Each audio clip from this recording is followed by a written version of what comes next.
Welcome to Mindfuck Mondays, because the news should come with a trigger warning.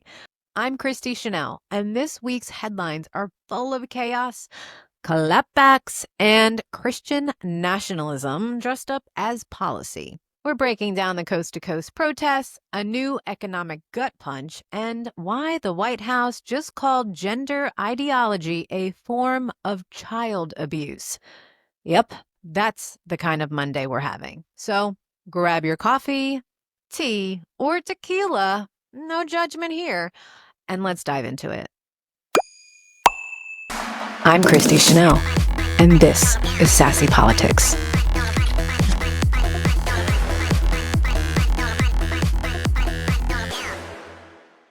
Protests erupt across the U.S. Tens of thousands marched this weekend in hands-off rallies, protesting Trump's extremist policies, abortion restrictions, and the slow slide into authoritarian rule.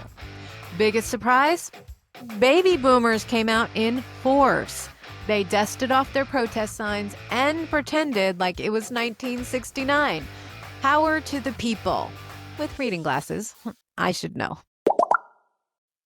Trump announces 10% tariff on all imports. Trump declared a blanket 10% tariff on everything we import. Result? The Dow dropped harder than his approval rating in Gen Z. Just what the economy needed. A tax on literally everything we buy. On the sadder side of things, tornadoes devastate the Midwest and South. Massive storms rip through several states, killing dozens and destroying communities. Meanwhile, the GOP is still pretending climate change is a woke hoax. Newsflash: nature doesn't care about your party line. Motley Crue, a band I remember from the 80s, cancels tour over Vince Neil's health. The iconic rock band canceled upcoming shows due to frontman Vince Neil's undisclosed health issues, wishing him a smooth recovery and reminding Gen Z that rock existed before Taylor Swift. Santa Monica hosted the Breakthrough Prize Awards. Think Nobel Prize, but with red carpets and tech billionaires. Gwyneth Paltrow showed up. Paris Hilton did as well. Science is trending, and I'm here for it. Now, let's get them some funding.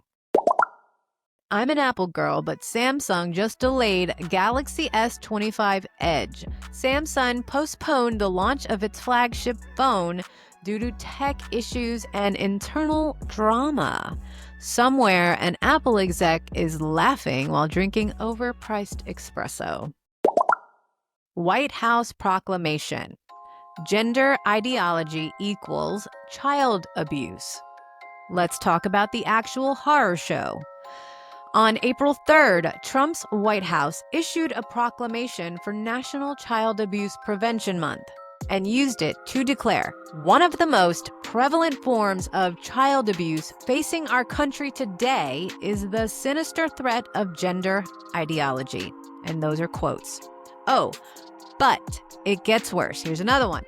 There is no substitute for a strong mother and father. My message to every American child is simple.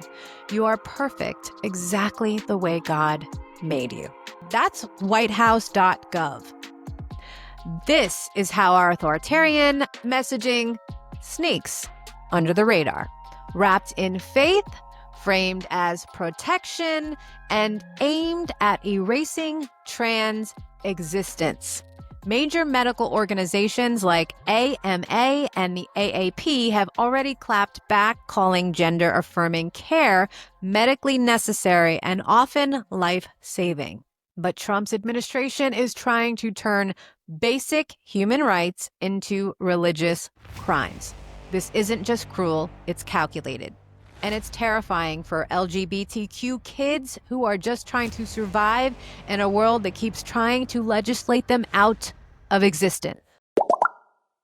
So to recap, boomers are back in the streets, tariffs are tanking the economy, tornadoes are reminding us that climate change is very real, Samsung is glitching, Vince is healing, and the White House is now quoting scripture to justify transphobia. Next week, we'll dig into how these proclamations are being used to drive dangerous bills in red states, and what Democrats need to say louder if they want to fight this wave of theocratic fascism. Until then, stay informed, stay loud, and don't let anyone tell you their version of God trumps your human rights. Love you, miss you, bye.